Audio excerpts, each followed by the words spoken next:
Go and pick up any bottle of medicine in your house. Under the cap, there is a disc of foil.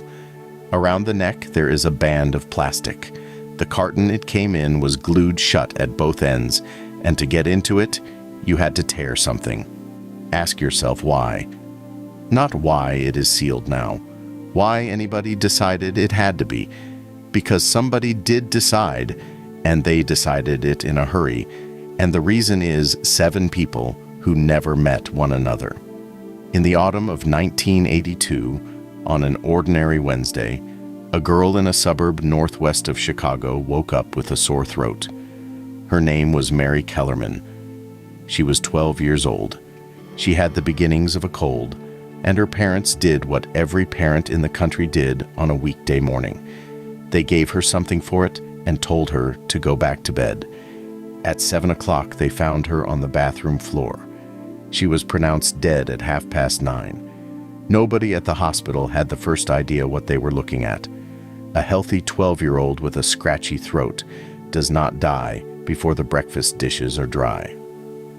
7 miles north, in Arlington Heights, a postal worker named Adam Janus lay down for a nap that afternoon and did not wake up from it. He was pronounced dead at 3:15. And then the thing happened that makes this story difficult to tell without stopping. The family came to the house. That is what families do. Adam's younger brother Stanley drove over with his wife Theresa. They were newlyweds. She was 20 years old. In a house full of people who had just lost somebody with no explanation, in the middle of the afternoon, 2 of them reached for the same bottle Adam had reached for. Stanley died that day. Theresa died 2 days later. 1 family, 1 afternoon, 3 funerals. Adam Janus left a daughter, and she grew up knowing that she had lost her father, her uncle and her aunt inside a single day, and that nobody could ever tell her who did it. There were 4 in total besides them. Mary McFarland, 31, Mary Reiner, 27, of Winfield, who had just had her 4th child, and whose husband found her seizing, and Paula Prince, 35, a flight attendant, who stopped at a drugstore on Wells Street on her way home and bought a bottle of Extra-Strength Tylenol. A camera above the register photographed her paying for it. In that picture, she is turned slightly away, a woman at the end of an ordinary day carrying something home. Standing behind her in the background of the frame is a bearded man. He has never been identified. She was found in her apartment. 7 people, 6 different towns, 3 days. Understand what that looked like from inside it. A coroner in one county has a dead 12-year-old. A hospital in a second county has a young man who died in his sleep. And then, impossibly, his brother and his brother's wife on the same afternoon. A third town has a woman who collapsed at work. None of these places were talking to one another because there was no reason on earth for them to. Sudden death is not rare. It is only strange when you can see all of it at once, side by side, and nobody was positioned to see it. There was no pattern. A pattern needs somebody standing far enough back. The man standing far enough back was off duty.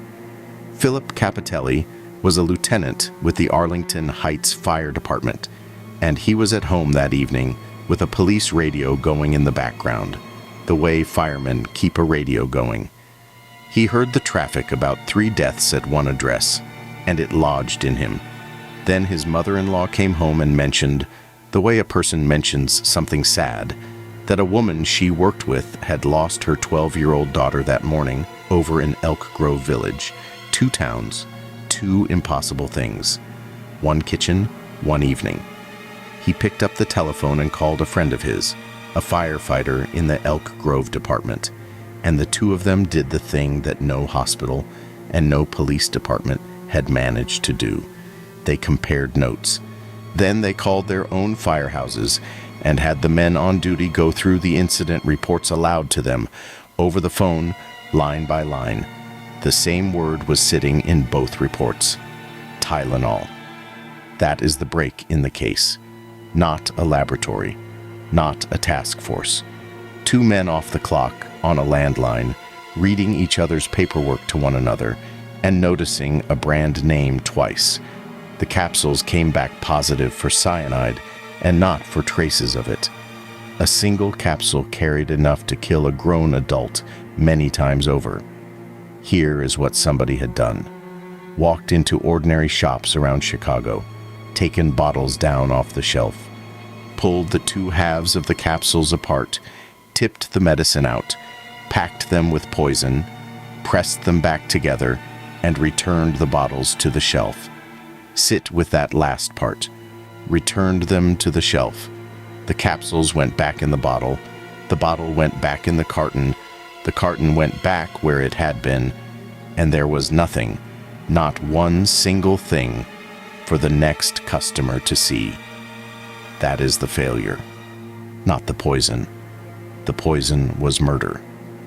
The failure was that the container told you nothing.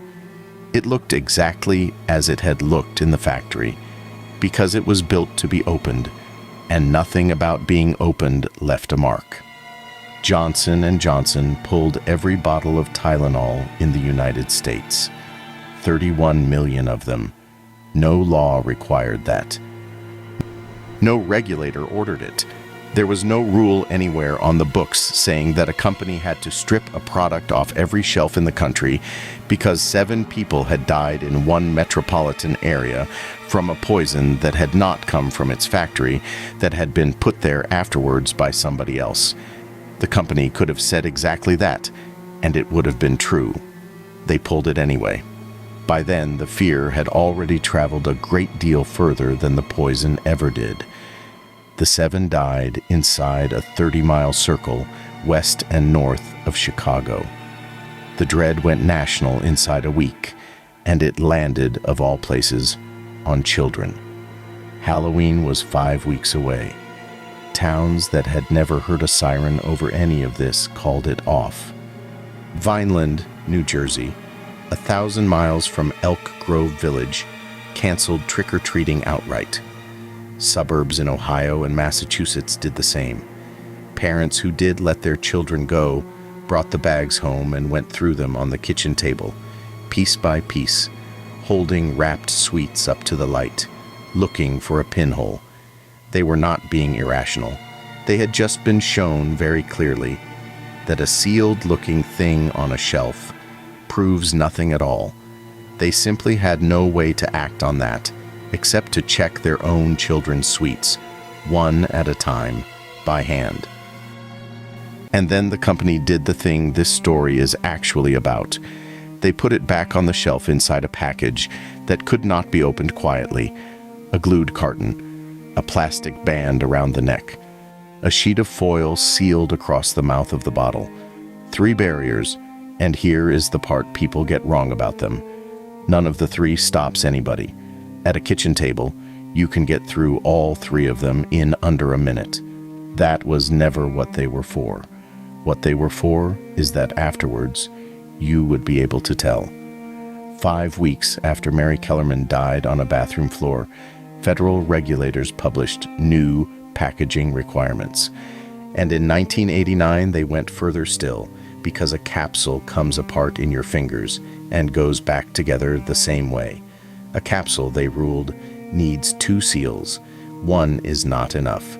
That regulation is still in force today, and it defines what it is asking for in a single sentence. A package having 1 or more indicators or barriers to entry, which, if breached or missing, can reasonably be expected to provide visible evidence to consumers that tampering has occurred. Look at the end of that sentence again. Visible evidence to consumers. The government did not promise anybody that the medicine was safe. It could not. What it promised was narrower and stranger, and in the end, the only thing on offer.